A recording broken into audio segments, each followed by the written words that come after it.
ओम नमः शिवाय। किसी भक्त ने पूछा है, गुरुजी भोलेनाथ हैं तो हैं कहाँ पर? भोलेनाथ के दर्शन तो मैंने भी नहीं करे, पर आज से करीब 35 साल पुरानी बिल्कुल सत्य कथा है जो मेरे साथ बीती है। आज से 35 साल पहले करीब मैं जो है ऋषिकेश गया था अपने स्वामी जी के साथ। मैं था, हमारे स्वामी जी थे, हमारे गुरु जी, और साथ में दो साधक और थे। हम तीन लोग साधना करने के लिए हरिद्वार गए थे ऋषिकेश। ऋषिकेश जब हम जा रहे थे तो ऋषिकेश में जो है नीलकंठ पे जाते टाइम रास्ते में एक गुफा पड़ती है मौनी बाबा के नाम से। जो चंद्रोदय बाबा हैं उनको मौनी बाबा भी बोलते हैं। उनकी एक जो है गुफा रास्ते में पड़ती है। तो हम काफ़ी टाइम वहाँ पर रहे, हमने साधना करी वहाँ पे। और साधना करते टाइम एक रात को हम बैठे थे। जब एक रात को हम बैठे हुए थे तो हमने देखा कि धुएं के अंदर एक जो है साधु महाराज, एक सन्यासी जी, उंगली से धुएं की राख को कुरेद रहे थे। तो गरम गरम अंगारे उनके हाथ से लग रहे थे। मैंने पूछा, स्वामी जी ये तो बताइए, अब ये जो आप जो है धुएं के अंदर इतने गरम गरम कोई लोग आप उंगली से कर रहे हैं, और इसके बाद आपकी उंगली में ना तो जलन हो रही है ना कोई परेशानी हो रही है, आप मतलब आपने अग्नि देवता को सिद्ध कर रखा है क्या? उन्होंने कहा ऐसा कुछ नहीं है, पहले तो मेरी उंगली देखो। उन्होंने मुझे अपनी उंगली दी। जिस टाइम मेरे को उंगली दी तो मैंने उनकी उंगली हाथ से पकड़ के देखी, तो उंगली जो थी बिल्कुल ऐसे थी जैसे पत्थर की उंगली हो। मैंने कहा महाराज ये क्या माया है?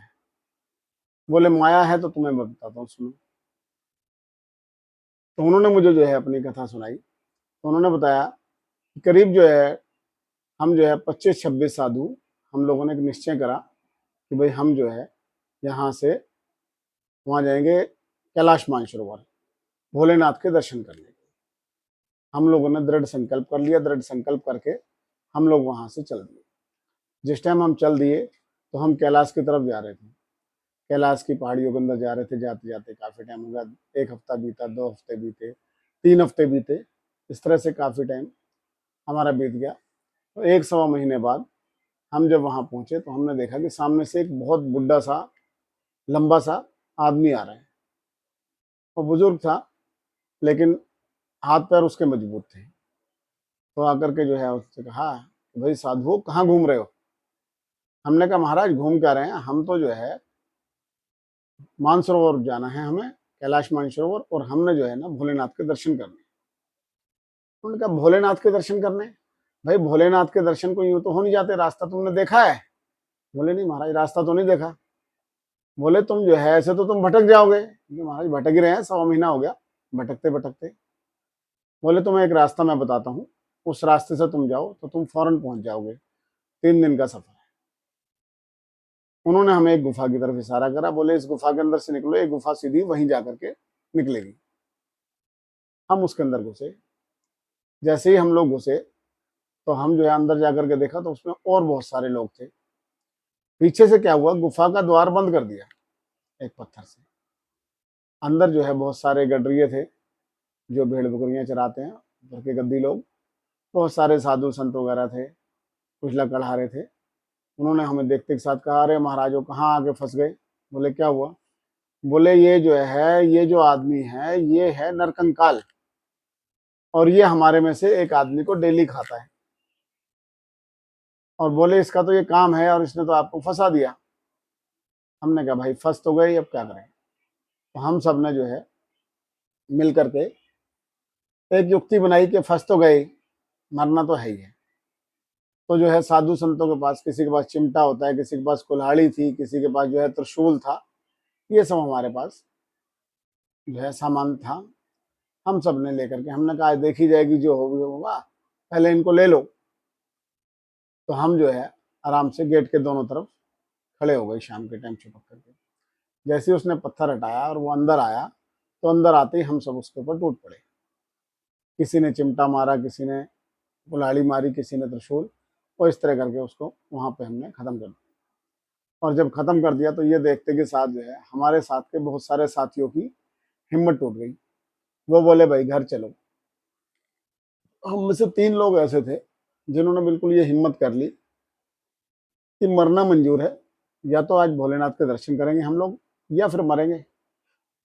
तो हम लोगों ने बड़ी हिम्मत करके, सिर्फ 3 लोग उसमें से बचे, बाकी सब लोग अपने वापस चले गए। और जिस टाइम वो लोग वापस गए, हम तीनों ने अपना सफर जारी करा। सफर जारी करा, हम लोग पहाड़ों के अंदर घूमते रहे, बर्फ के अंदर वह अपने चलते रहे। जो कुछ घास फूस मिलती थी वो लोग हम लोग खा लेते थे, और घूमते घूमते काफ़ी टाइम हो गया। करीब जो है उसके बाद 35-40 दिन बाद जो भी टाइम लगा, तो हम जो है सीधे वहां पर पहुंचे। जब हम ऊपर पहुंचे तो हमने देखा कि एक नीले पानी का सरोवर है और बर्फ चारों तरफ ढकी हुई है। फूल के, फल के बहुत सारे वहां पे पेड़ लगे हुए। ऐसा मनमोहक दृश्य था कि वो आज तक हमारी नजरों से ना तो उतरा, ना ही कभी उतरा। जीवन के अंदर ऐसा स्वर्ग जैसा माहौल कभी नहीं देखा। एकदम स्वच्छ जल नीला वहां पर था, और जो है पेड़ लगे हुए थे, बहुत सारे फूलों के पेड़ थे, फलों के पेड़ थे। ये देख करके हमारी आत्मा तृप्त हो गई। हम बोले भाई हो ना हो, लेकिन यही कैलाश मानसरोवर है और यही मानसरोवर है, और हम मानसरोवर तक आ गए। आने के बाद हम तीनों ने सोचा कि अब एक काम करा जाए। करना क्या है कि हम लोग जो है सबसे पहले नहा लो और उसके बाद कुछ खा लो। ये सोच करके हमने आया भाई, अब काफी थकान थी, काफी वो थे भाई, सबसे पहले नहा लो और उसके बाद खा लो। ये कह करके हमारे में से एक साथ के हमारे साथी स्वामी जी वो गए। जैसे ही उन्होंने जो है उसके अंदर डुबकी लगाई तो बाहर निकल के ही नहीं आए। अब जब बाहर निकल के नहीं आए तो हम दोनों बहुत बुरी तरह घबरा गए। तो उसमें से मैंने ये वाली अपनी उंगली उस जल में डाली, और जितनी मैंने ये उंगली जल में डाली थी उतनी उंगली मैंने बाहर निकाली। ये उंगली आज की जो है ये पत्थर की उंगली, अब देख लो, ये तुम्हारे सामने बिल्कुल साक्षात्कार है कि ये पत्थर की उंगली है, और ये उसी जल के अंदर डालने से ही मेरी उंगली थी। ना तो इसमें सर्दी का असर होता, ना गर्मी का असर। और जब ये देखा तो देख के हम घबराए, और घबरा के हम चारों तरफ भागने लगे। बोले भाई अब तो बहुत बुरा है। हम तो जो है फिर ओम नमः शिवाय और भोलेनाथ वगैरह सब याद करने लगे। हमने कहा भाई ये तो आज बहुत बुरी तरह फंसा। जब हम ये काम कर ही रहे थे तो सामने से देखा तो वही नरकंकाल जो है हमारी तरफ आ रहा था। उस नरकंकाल को देख करके भरी बर्फ के अंदर हमारे पसीने छूट गए। पसीने छूट गए, हम घबरा गए बहुत बुरी तरीके से। हमने कहा नीचे तो बहुत सारे लोग थे, यहाँ तो सिर्फ हम दो ही हैं और ये बिल्कुल छोड़े नहीं। ये सोच करके हम वहां से भगने लगे। जब हम भग रहे थे उन्होंने कहा ठहरो ठहरो, भगो मत, भगो मत, ठहरो। उन्होंने बुलाया, बुला करके बोले कि तुमने जो है इतना टाइम, तुमने इतना टाइम भाग दौड़ करी है, इतना टाइम तुमने रास्ता ढूंढा, यहाँ तक तुम आ भी गए, और तुम्हें ये पता लग गया कि भोलेनाथ की नगरी, तुम्हें महसूस हो गई कि हाँ भोलेनाथ की नगरी में तुम आ गए हो, अपना मानसरोवर पे आ गए हो। लेकिन आते के साथ तुमने करा क्या? आते के साथ सबसे पहले नहा लो और उसके बाद खा लो। कि जिस सिद्धि को, जिस साधना के लिए तुम जो है अपनी जान हथेली पे लेकर के इतनी दूर तक यहाँ तक आए हो, और आने के बाद तुमने एक बार भी उस भोलेनाथ का स्मरण करा, तुमने उसको एक बार भी याद करा, तुमने एक बार भी जो है ओम नमः शिवाय का जाप करा, तुमने उसका शुक्राना अदा करा कि उसने तुम्हें यहाँ तक बुलाया है? बोले महाराज गलती हो गई। गलती क्या हो गई? तुम्हें तो सिर्फ एक ही चीज दिखाई दे रही थी कि नहा लो और खा लो, और बस अब यही है कि तुम लोग जो है यहाँ से सीधा अपने घर चले जाओ। महाराज सीधा घर चले जाए? तो उन्होंने जो है, दोनों ने उनके चरण पकड़ लिए बहुत बुरी तरीके से। हम दोनों ने चरण पकड़ने के बाद उनसे कहा महाराज आप बस ये बता दो कि आप हैं कौन, कि आप कोई साधारण मनुष्य तो है नहीं। तब उन्होंने कहा तो सुनो, भोलेनाथ से पहले मिलने से पहले किससे मिला जाता है, पहले तो ये बताओ। बोले महाराज भोलेनाथ से मिलने से पहले तो सबसे पहले नादिया से मिला जाता है। बोले हर मंदिर के बाहर भोलेनाथ के वहां पे सबसे पहले नादिया विराजमान होते हैं, और मैं नादिया हूं। सबसे पहले मेरी अनुमति लेनी होती है, तब भोलेनाथ के दर्शन। और ये जो नीचे जो माया थी ना सारी, उसमें से एक भी नहीं था। ये सारी माया जो है मेरी रची हुई थी, जिससे कि तुम लोग वापस चले जाओ। तो उसकी वजह से तुम्हारे बहुत सारे साथी वापस चले भी गए। इसलिए जो है तुमने यहाँ तक आ गए, तुम्हें बाबा की दया दृष्टि प्राप्त हो गई, लेकिन भोलेनाथ के दर्शन तुम्हारे नहीं होंगे। और तुम सीधा यहाँ से, ये रास्ता ही है, और इस रास्ते से तुम सीधे चले जाओ।